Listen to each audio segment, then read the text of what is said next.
Well, hello everyone, and welcome to our webinar, Leading Company Culture um, in Chaos, or Leading Workplace Culture in Chaos. My name is Brian Schill, and I'm the Executive Director for the Peters Township Chamber of Commerce. Thanks for joining us today. Our presenter is Mr. Dave McGlennon. Good morning, David. Hey, good morning, Brian. It's great to be here. Good to see you, sir. A little Zoom 101. This will be recorded, and it's available on our YouTube channel and social media for your viewing pleasure. We may have time. Actually, I think we will have time for some questions this morning. So if you do have a question, please use the Q&A button rather than the chat. Again, that's the Q&A button. And that's all I have. So David, you want to take it away? Yeah, absolutely, Brian. Thank you. And thanks for being here, everyone. I think there's no better topic for right now than leading workplace culture. And I use that word leading workplace culture because we really have to lead our culture. And as you'll see here in a moment, I'm going to give you a framework and some ways, some very practical ways that you can lead your culture and create your own competitive advantage through your culture.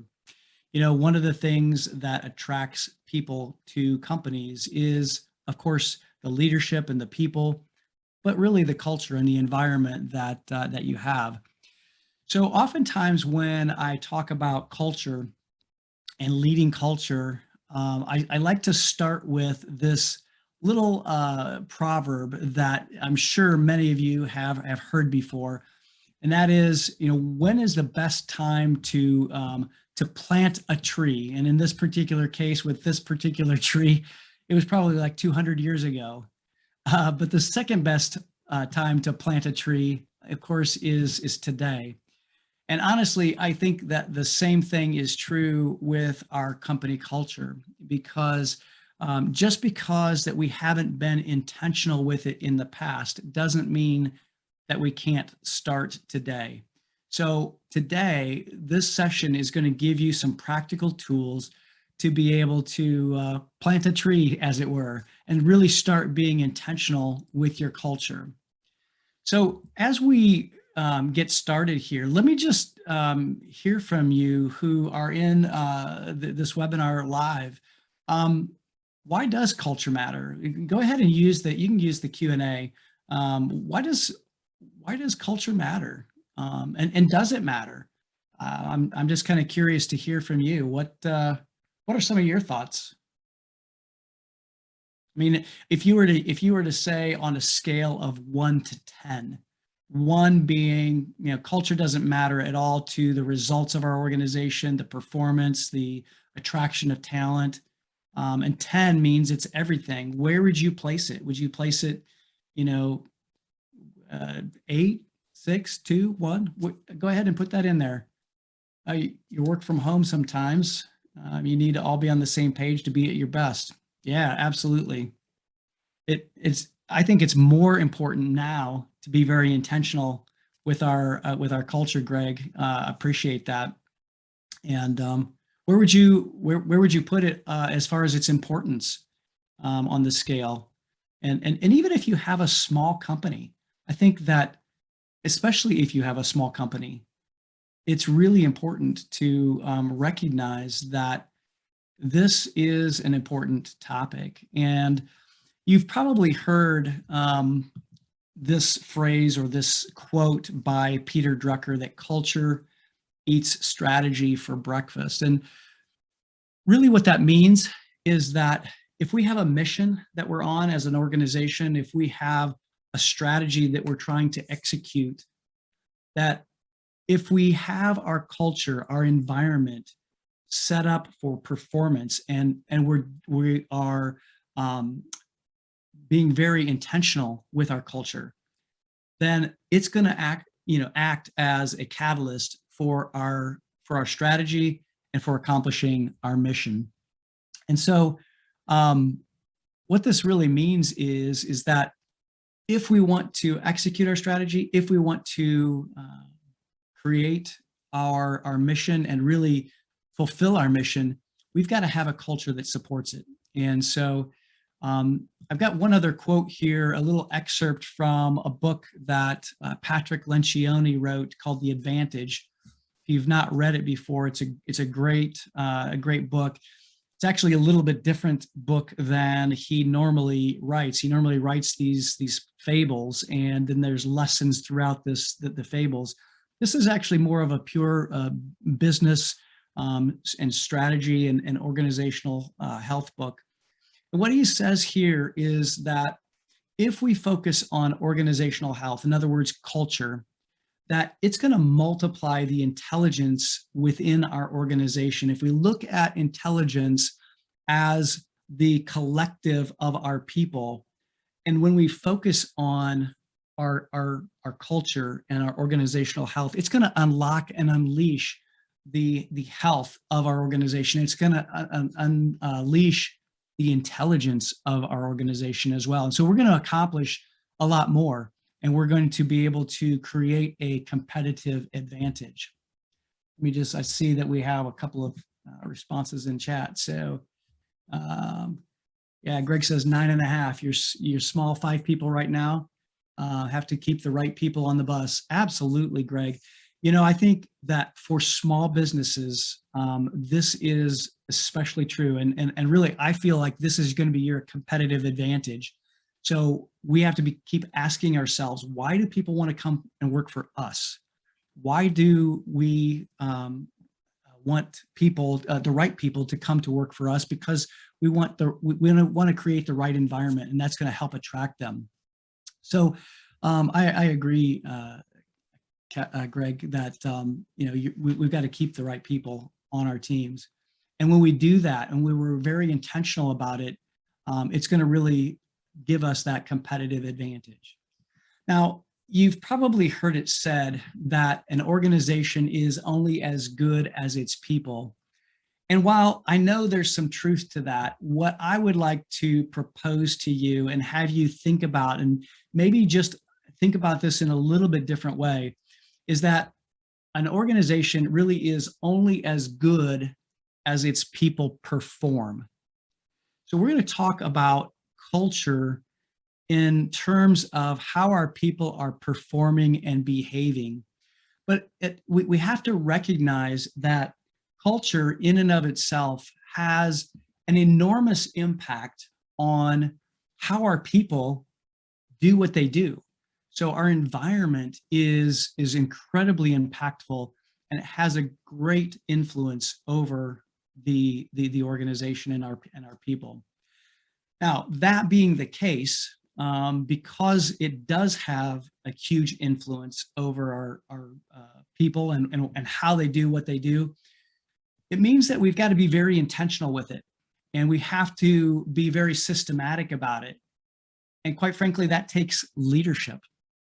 And it's often thought in many circles that culture is this soft and squishy thing, that it's ping pong tables and it's video games and all of that kind of stuff. But truly, when you look at culture from the perspective of being how we do what we do, and when you think about being very intentional and systematic about it, a lot of people scratch their heads and they think, well, how do I do that? Well, today I'm going to give you an 8-step framework that really helps you to carry this out and actually be intentional and actually lead your culture and be very definite about it, as opposed to allowing it to just happen by default. Now, typically there are 5 reasons why organizations are very intentional with their culture. And you'll see all 5 of them here. Let me talk about each one of them just a little bit more in detail. You know, in today's environment, it's so easy to get lost in the noise. It's so easy to just be lost in a sea of social media and advertising noise. But in order to stand out in the business world and in the marketplace, if we focus on our culture and make that a strategic priority, we're going to stand out and win business. We're going to have a competitive advantage in the marketplace. If you think about companies that traditionally have great cultures, you think of organizations like perhaps Chick-fil-A. You have organizations like Barry Waymiller in the manufacturing space. You have the Ritz-Carlton. Those organizations are very strategic and they're very intentional with their culture, and they win business and they stand out. And so that is one reason why people and organizations do that. The second reason really, I think, is probably more appropriate in today's environment, and that is to find and keep A-level talent. Greg, to your point, keeping the right people on your team is one of the best reasons why we want to be very intentional with our culture. And if we want to attract the right kind of people, the top performers, we have to have a culture that attracts them. And so we have to focus on performance. And so I'll share a little bit more about that here in a second. And then when we think about executing our strategy, if you think about how are we going to market, what are we doing to accomplish our mission, how are we going to get there? If we want to execute that strategy, many times I talk with CEOs and that's their biggest top of mind issue is, how am I going to execute my strategy? I know what my strategy is. I know how to get to where I need to go, but I just need to make sure that I execute. So if we focus on our culture and we make it very intentional, it's going to help that execution go a lot easier and a lot smoother, and attract more business at the same time. The other thing that I hear often is, especially from companies who have a good culture already, and they'll often tell me, hey, look, David, I've got a great culture. We've got a great culture here. But in order to protect that, we have to be very intentional. We have to have some way to systematically make sure that it continues and we can continue that culture. If you think about Chick-fil-A, for example, I mean, they train their people so well on the culture that if you said thank you and somebody said no problem, you would think, oh, something's wrong here. I mean, you just expect that somebody's going to respond, it's my pleasure, and look you in the eyes. So if we have a good culture, we need to have a way to protect it and to make sure that it is perpetuated.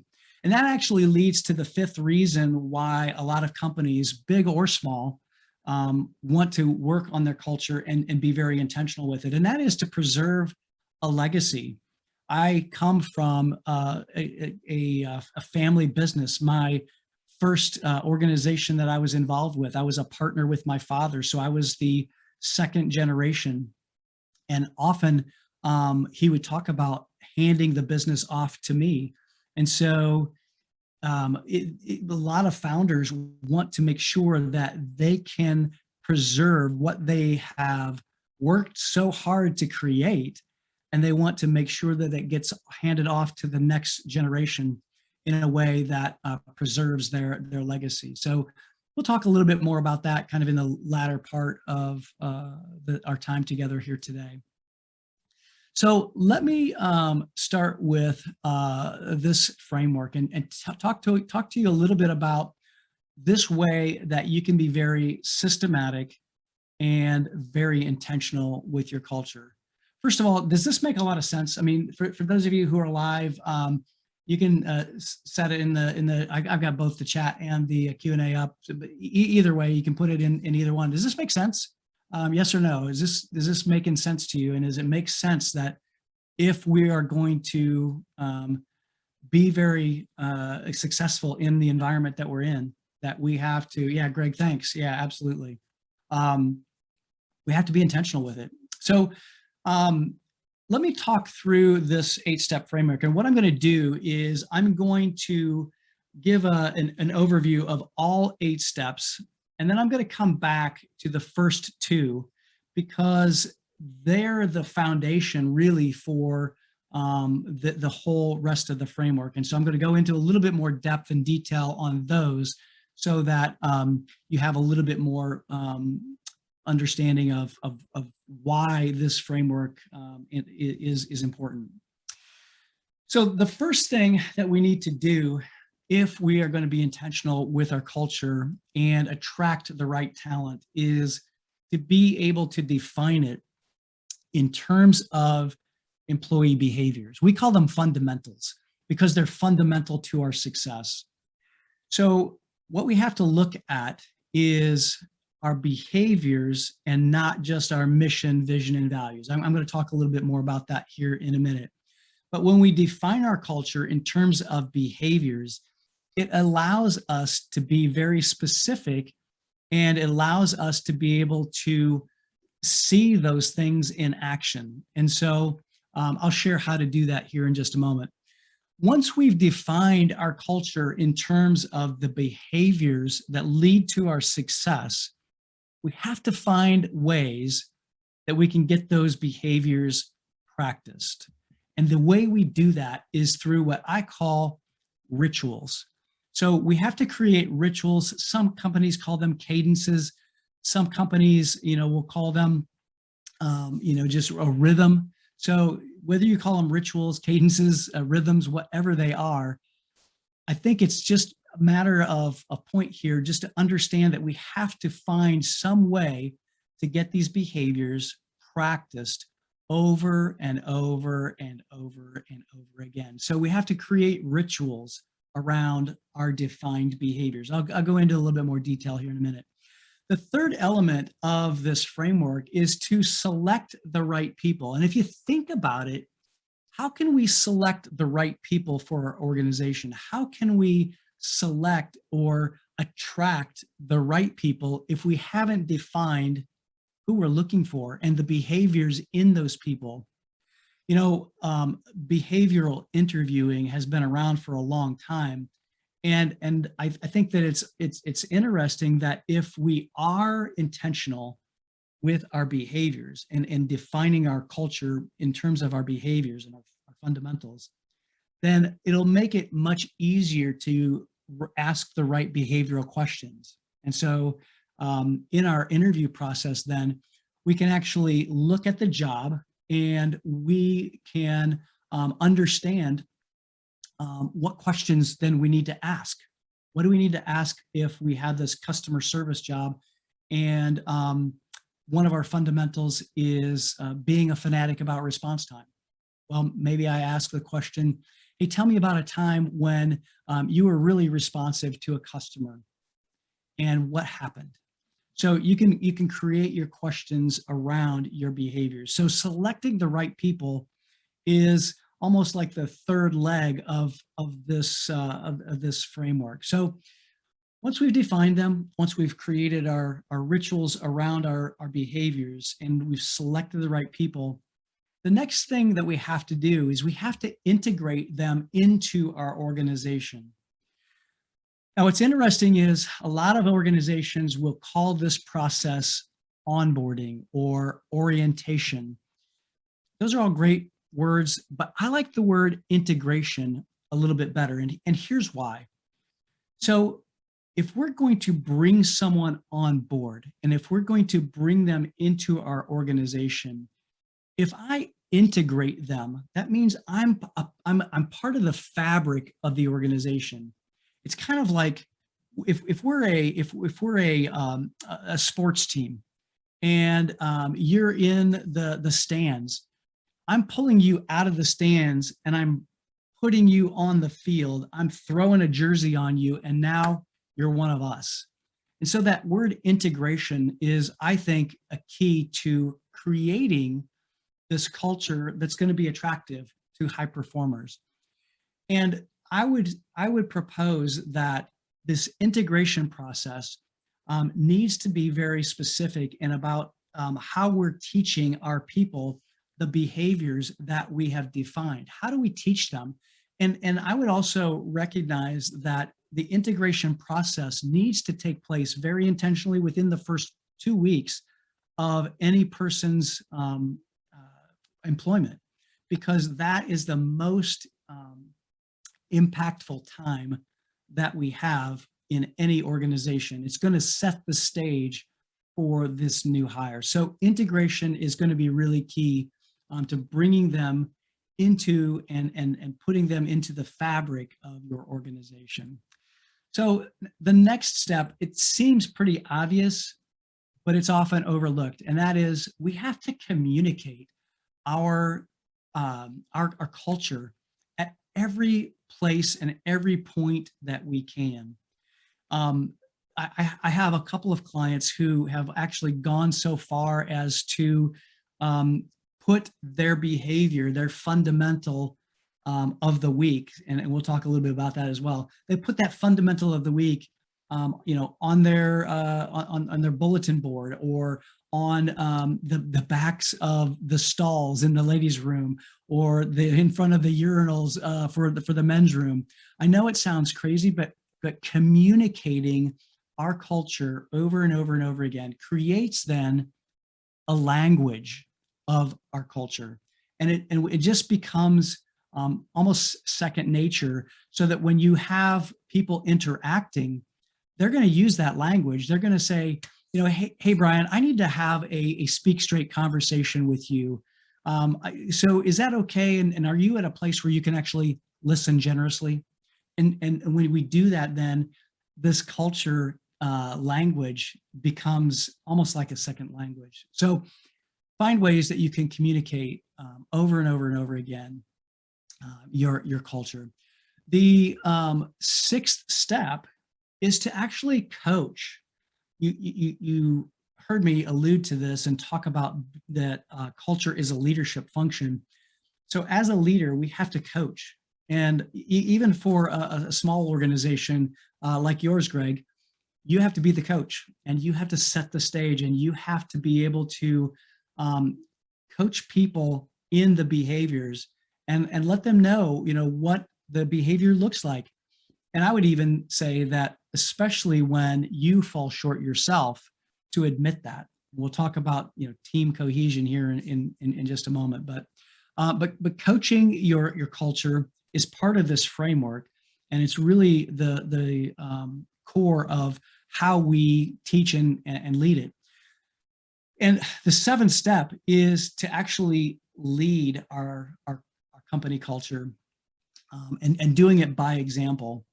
Now it's interesting, because one of my clients, when we were talking about this framework, and we were in the boardroom, and the CEO basically spoke up and said, one of the things that I know to be true is that I am very good at some things, but I'm not so good at other things. And I'm afraid that if we put this type of framework into place, and if we embrace this, I'm not going to live up to all of our defined behaviors.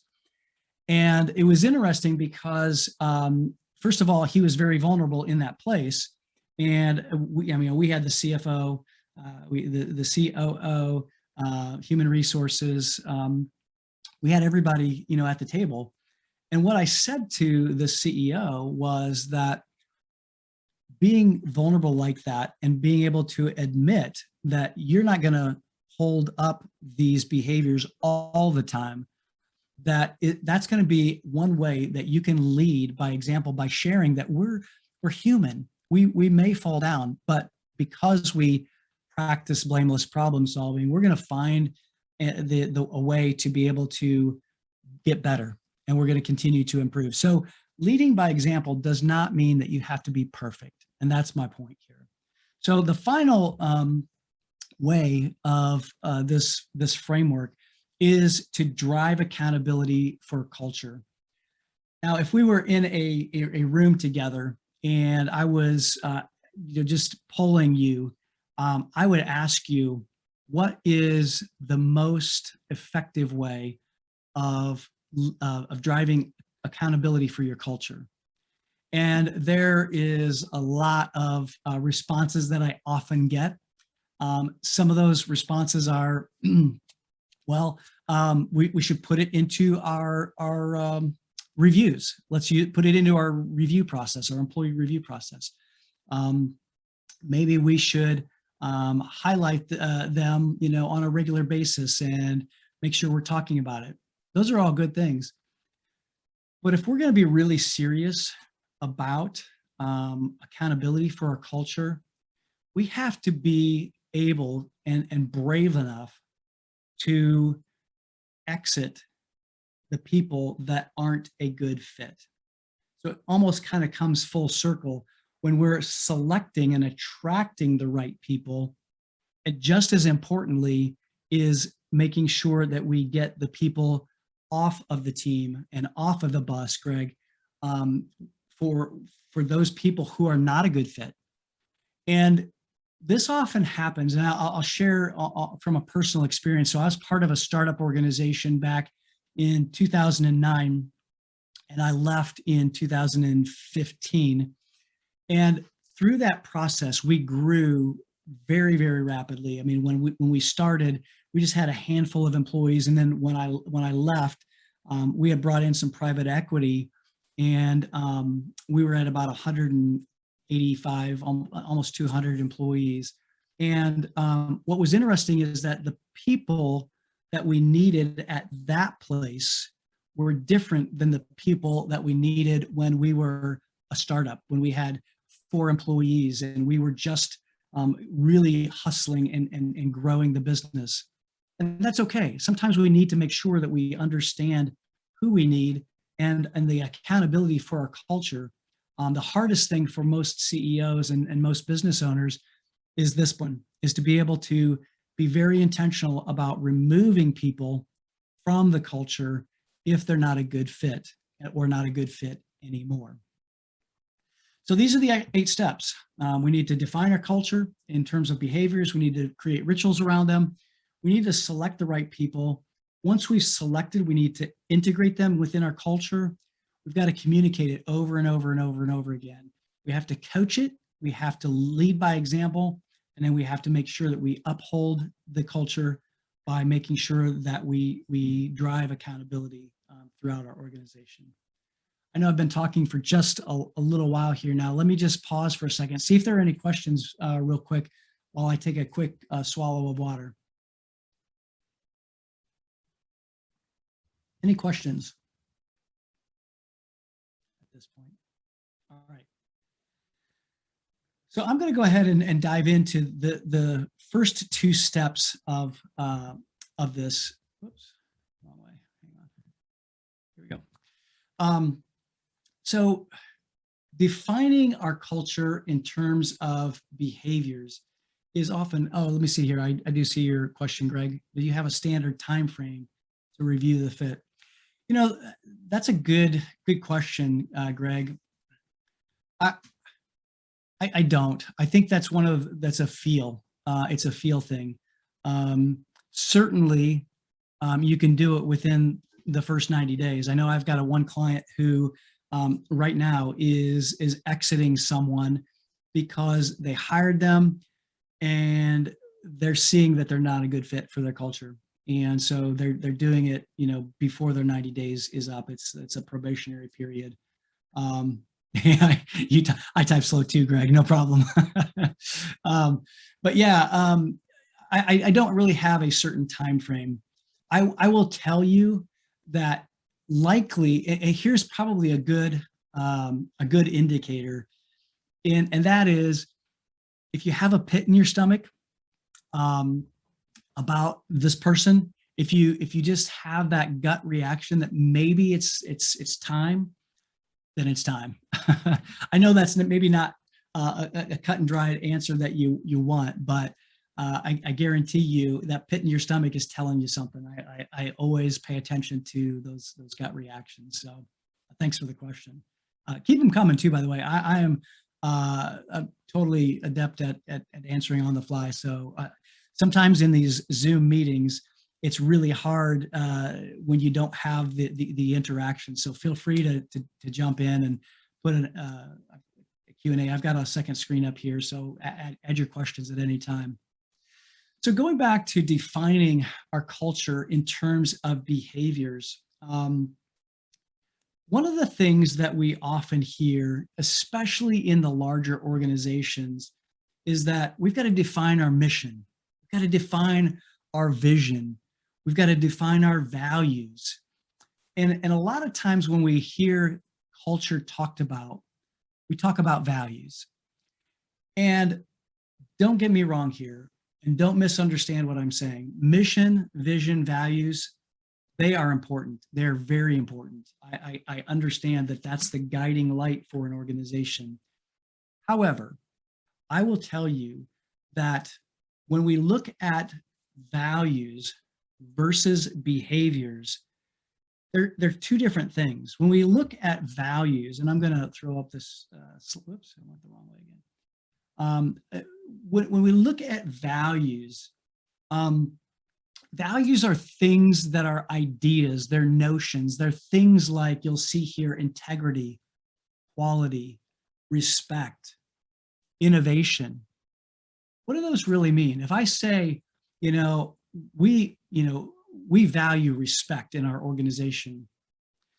Well, if I grew up here in Western Pennsylvania, I'm going to interpret respect one way. But if you grew up, let's say in the Deep South, you are going to interpret respect a different way. Likewise, if you grew up in the streets of Brooklyn, New York, you're going to have a different value or a different idea of what respect looks like. So values are like nouns. Behaviors, however, are really like verbs. They're in action, they're actions, and we can see them. And so they're words or phrases like honor commitments, practice blameless problem solving, getting clear on expectations, being a fanatic about response time, follow up everything. These are behaviors that we can actually see in action. And when we're talking about having a high performance culture and a culture with intentionality, these are the things that we want to articulate. And the reason we do that is because behaviors are easier to teach. We can actually teach people how to do these behaviors. We can then also coach them. We can give them feedback and help them to understand what went well, what didn't go so well. And I will just say a quick little caveat here on feedback. Not a caveat, but just a little interjection on feedback. One of the things that a lot of leaders have a difficult time with, and I would say probably some of the leaders who are a little bit older in the older generation have a tough time with feedback, is that they think that feedback is positive or negative. However, I think that if we can reframe that, if you can see that all feedback is positive, that it's just either motivational or developmental. Motivational or developmental. So when we look at feedback that way, that we can tell people, hey, you did a great job in honoring your commitment here, and the impact that it had on the organization was that we were able to maintain that client, and we were able to retain that client. One thing you could do better is this. And so when we offer the developmental, it gives us the opportunity to be able to improve. So when we define our culture in terms of behaviors, then it makes this a whole lot easier. It makes giving feedback a whole lot easier. So when we think about behaviors and human behaviors, if we're going to make them stick, if we're going to make them a part of just how we do things around here, we have to find ways to practice them. We have to practice them over and over and over again. If any of you have done any self-development work on behaviors, if you've read like the book, either Atomic Habits by James Clear or The Power of Habit by Charles Duhigg, you'll recognize that any human behavior needs a habit loop in order to make sure that we either create a habit or extinguish one. And so in order to make the behaviors that we've defined, part of our organization, we have to create rituals. And when we think about rituals, oftentimes our mind goes to perhaps, religious connotations, but rituals really are just practices that happen, regularly, and then they just become automatic over time.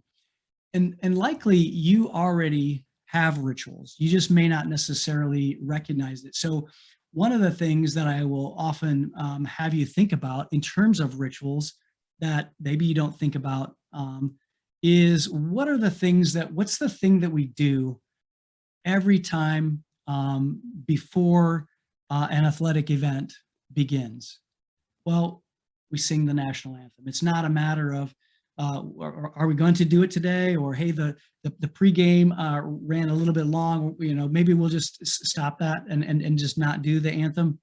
Well, that's just something that we do. That's just what happens at an athletic event. Another example is just brushing your teeth. Do you actually consciously think, well, maybe I won't brush my teeth at the, before bed, or, after I get up? At least I hope you don't think that.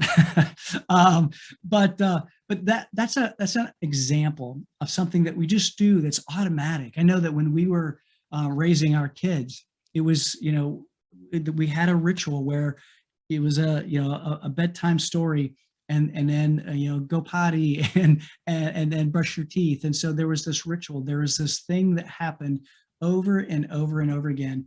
And what that does is it gives us a structure to be able to practice our behaviors, the behaviors that we desire in our organization. And so one of the ways that we often recommend that our clients practice and create a ritual is to take one of their fundamentals, one of their behaviors every week and focus on it. So for example, this week, maybe you would focus on practicing blameless problem solving. And you would talk about it every day. And I'm going to give you another practical example of how to do that. And then next week, maybe we would look at listening generously. And then maybe the next week we would talk about speaking straight.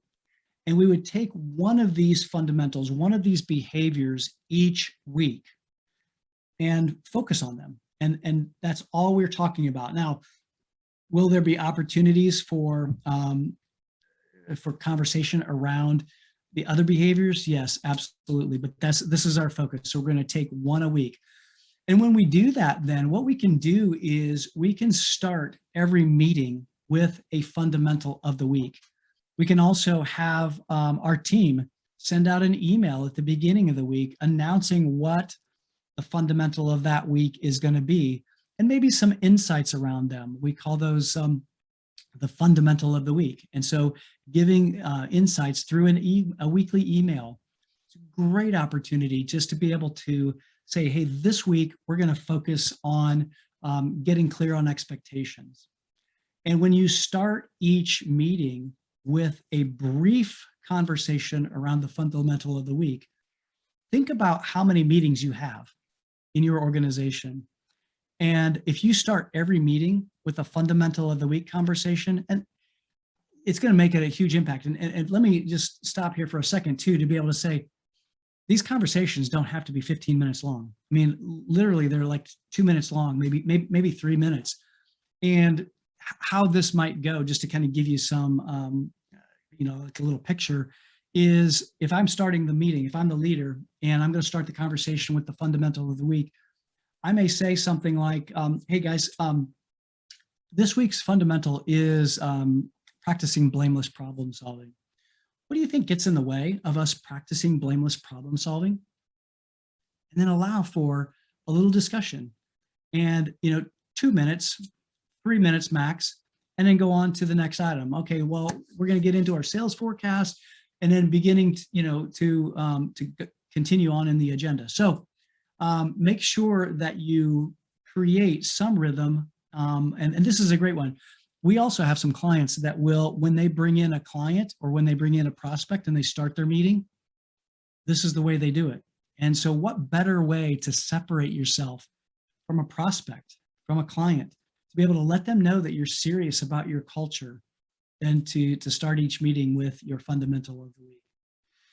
So I hope that you understand that this process, in order to get our people to practice these behaviors, practice these success fundamentals, is going to take some internalizing. We're going to have to create some internalization of them.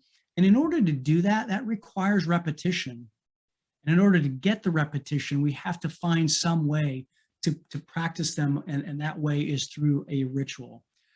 Some people will create a startup meeting. So the startup of every day, there's a 15-minute startup meeting. Some of my clients who are in the manufacturing space, they practice lean manufacturing. So they go to their SQDV boards and they run through that. But they also start with their fundamental or their behavior of the week. And so that's their ritual. Other ways that you can do that, we actually have a culture app that we can have everyone download, and it gives teaching on the app, and it gives the ability to have some coaching questions and a way to gamify it, and so we can create some competitions. So those are just some opportunities to create rituals. And when we think of elevating our culture and in this way, and actually creating a culture that attracts the good talent, we have to think about leadership. And so I'm going to transition here and talk a little bit about what are some of the things that we can do in our own leadership. Before I get into that, are there any other questions that I haven't answered yet, or that have come up for you as we've been talking about behaviors and practicing then our fundamentals or our behaviors? If there are, go ahead and throw them in the Q&A chat. I've got the Q&A window open over here. But let's go ahead and talk about elevating our culture and actually being very intentional about it. There are 5 things that I believe that every company needs to elevate their culture and to create a culture that's attractive. And the first is, of course, leadership. So if you're the owner, if you're the business owner, you're the CEO, we have to lead it. We have to lead our culture. We've talked about that. We also have to create some psychological safety. And if you've not heard that term before, it actually originated from a study with Google, and Harvard professor Amy Edmondson actually did a lot of work with this idea of psychological safety. And all that means is that we have the ability, and our environment is such that we feel safe to be able to share our opinions, to share our vantage point, our perspective, without fear of being ridiculed, without fear of losing our job, without fear of being ostracized or put out of the group. And so I'll talk a little bit about that here in just a second. We have to communicate it. It's part of the framework, but communication is really a key to elevating our culture to a place where, in this world that we're living in, this chaos of finding talent and really attracting the best talent, we have to communicate, and we have to communicate about our culture. Thinking of our culture in terms of verbs instead of nouns, that's another shift. It's a shift in mindset. And then really just practicing it. These are the 5 things that we all need to do in order to elevate our culture, especially in this environment. So what does it mean to lead our culture? I love the idea of being a Sherpa. So if you know anything about mountain climbing, at Mount Everest, there are these individuals, these people who have been to the summit. They've been there. They know how to get there. And so they're leading their teams, their people up, their groups up the mountain, up Mount Everest. And so when I think about being the leader for your company and being the leader for your culture, we have to show the way. We have to be able to put the things together that will help our people see our vision, see our where we're going, and then help them get there. Give them the tools, give them the structure to be able to get to the summit. So you're the guide. Being the guide really puts our people as the heroes of our organization. And I actually interviewed somebody on my podcast a couple of weeks ago. Actually, there were two authors who talked about and used this phrase that humans, we need to be seen as humans and not resources. And when we shift our perspective there, we're becoming a Sherpa. And so that means we have to be proactive. We have to be intentional with our culture. We have to be intentional with really focusing on our people. So I've banged the drum a lot about leadership, and I won't belabor the point any further, but psychological safety then is really being able to answer the questions for your people and helping them answer, am I safe here? Do I feel safe here? And do we, as as an employee and as leader or as company, do we have a shared future? And really, is there a connection here? Is there a bond? So if you're the leader of the organization, this is your responsibility. You have to be able to create the safety. You have to communicate that you are important and we have a future together, and create that connection. And a lot of times we talk about creating connection through simply asking questions and being curious. And so creating psychological safety is the foundation for an organization that will be very effective in creating a culture that's attractive. It also tells the people that you have that you're part of the group and that you believe that this group is very special, yet we have high standards. And then it goes one step further, and it basically says that not only do we have high standards, that we believe that you can meet those high standards. Because when we think about a high performance culture isn't one that's soft and squishy. It's one that has tough conversations, but it listens generously, and it really creates an environment where we have high expectations, but we believe in our people, and we believe that they can hit those and meet those expectations. It's part of selecting the right people for our organization. Let me just do a quick time check. Okay, good. So the next component then to elevate our culture and to really be intentional is creating these belonging cues. And so part of our communication is giving attention to our team. And Greg, you alluded to this right now, that you're working a lot from home, doing a lot of work from home, and there is no bigger reason than this to communicate and give attention to your team, making sure that they're okay, checking in on them. And when you do that, that lets them know that, look, you care about them, and that communication creates a sense of belonging when you give them that attention.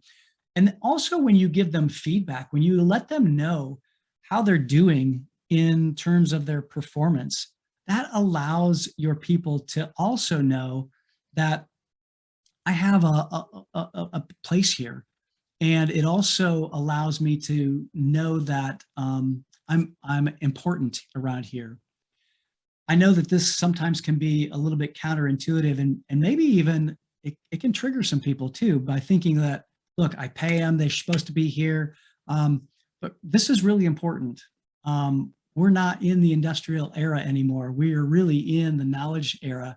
And so we have to make sure that we create this psychological safety by communicating, making sure that we're connecting with our individual people. And what it does is it requires us to improve our communication and increase our listening, giving space to our people just to have some conversations. And when we do that, when we focus on our listening, we have to ask curious questions. We have to be able to express our gratitude for people and make sure that we're giving them space to communicate to us. And that is going to help us to elevate our culture. The fourth thing here is just our behaviors. We talked about this earlier in the 8-step framework, is what separates an organization from one that's really great and awesome and one that's just good. You know, Jim Collins talked about the enemy of great is good. And so we have to make sure that we're separating ourselves by focusing on behaviors, because it drives results. Not only does it drive results, but it attracts good people, the kind of people that we want to help us accomplish our mission, and it attracts them to our organization. So let me just pause right now and ask for any questions. What questions might you have? Let's see here. 50-50 now. Not sure. Here's a question. Yeah, go ahead, Brian. Here's a question for for you, it. sir. Is it possible to apply this to, say, a board of directors that you're on? You know, I was thinking, you know, like I'm on several boards, and be like the fundamental of the month, because you meet monthly or something like that. Because I think, and the reason I'm bringing it up is I think a lot of the times the board can set a lot of the culture, between the board itself, between the board and the staff, and maybe even more importantly, between the board and the membership, if you have a membership-based organization. Does that make sense? Absolutely, Brian. It does, and I think the answer is absolutely yes. It's definitely appropriate, because it likely would need to come from, you know, the chairman, or you can offer it as a you know, as something that the board needs to consider. But yeah, I think you're exactly correct. Is if the board has a set of behaviors that we're gonna operate within, and we're gonna focus on, that's gonna make the board much more effective. It's gonna make the organization much more effective as well. Awesome. Yeah, absolutely. I have a couple other notes. Yeah, sure. Some of the things that I really picked out. Intentional. I heard that a lot. So if you're going to do one of those doodles where you know, the big word comes up, right? Word cloud. Yeah, absolutely. Yeah, the word cloud. Intentional behavior. I mean, that's the big one. And you got me right at the beginning when you talked about an organization is only as good as its people perform. Yeah. So that was big, because I was like, yeah, what are you going to talk about here? And then when you said perform, I get it. And that made a lot of sense. But, you know, those are a couple of the takeaways that I thought were definitely worth it. And good. So I see we have a question up there now, if you want to get that one. Yeah. Let's see, I've been working on structure. Staying focused is the hardest thing for small business. Always working in our business instead of on our business. Yeah, Greg, I get it, man. For small business, it's really hard. One of the things that I would recommend that you do is put some time in your calendar. You know, the military has, and actually it comes from the Navy SEALs. They have this phrase that slow is smooth and smooth is fast. And what that means is, if we're going to do anything at a high level, if we have to slow down. And so if you think about slowing down so that I can get it right, that I think is going to be your best ally. So put it in your calendar, create some space, create some time. I know it's going to be uncomfortable, because you're going to be thinking about all of the 100 things that you should be doing. I get it. I mean, I'm a small business owner myself. I have a small team. Oh, say that again. Yeah. So slow is smooth and smooth is fast. Slow is smooth and smooth is fast. And when the Navy SEALs talk about this, essentially what they do is they walk through everything that they do very slowly and intentionally, and at a pace where they almost get muscle memory. My son is a musician. He's a professional musician, and so one of the things that he does, he's a sax player, he like plays a bunch of different instruments, but when he's practicing a piece or a part that he's never played before, he's very intentional and slow when he puts down the keys, and then he works himself up to speed or to tempo. Same thing is true in business. We've got to slow down so that we can speed up. And super counterintuitive, and it's really, really hard to do. However, if you want to be an organization that attracts great talent, especially in this market, it's something I think needs to be high on your priority list. So I love that comment, and so I just want to encourage you, Greg, to definitely go do that. I have another quick question I think I know the answer to, but probably the biggest problem we see right now in today is the lack of employees in the workforce development piece. I think if you are noted for having a great company culture, that might help you. Now that takes time to develop, of course, but who knows how long this is going to be going on. So today might be a great day to start this whole thing. And I'm just thinking, if you have a great culture, hey, I really want to work for this company. Absolutely. So that's what I was wondering. I would think it's definitely an attraction piece. I mean, so some of my clients will actually put together some of these cards that are part of their culture. This articulates their behaviors. And one of the things that they'll do is when they're talking to a prospective employee, they'll say, hey, here's our culture. This is how we articulate our culture. Tell me a time when you had to honor your commitments and what happened. It gives them an advantage because they're talking about it not only with their prospective employees, but then also their prospects, their prospective customers, their prospective clients. And when you do that, you separate yourself. So yeah, Brian, I think you're spot on. Now's the time to do that. And I know we're getting close on time, but let me just make sure that I leave you with this particular saying or this particular phrase, because I think it sums up everything that we've been talking about here today. And that is that good companies have good culture by chance. However, world-class companies have a world-class culture by design. So back to your point about the intentional. If we're gonna allow it to our culture to be just by default, then we're just going to have a good company. But if we are going to actually have a great company, we're going to design it. We're going to design our culture and actually lead it, especially if we believe that it is going to be the leading thing that drives our results. Our culture has to be a high priority, and we have to take time to get away and create it. So yeah, absolutely. excellent. Why, thank you very much. I really appreciate it. Any other closing comments? Yeah, any other questions? Happy to answer them. I'll throw up my connection information here. You can connect with me on LinkedIn. You can email me. Happy to, if you have further questions after you've thought about this, or if you're watching this on replay and you have a question you couldn't answer live here, feel free to reach out. Happy to help. All right. Thank you so much. Just a reminder to everybody, this webinar was recorded and it will be uploaded to our YouTube channel. So it will be there for your viewing pleasure.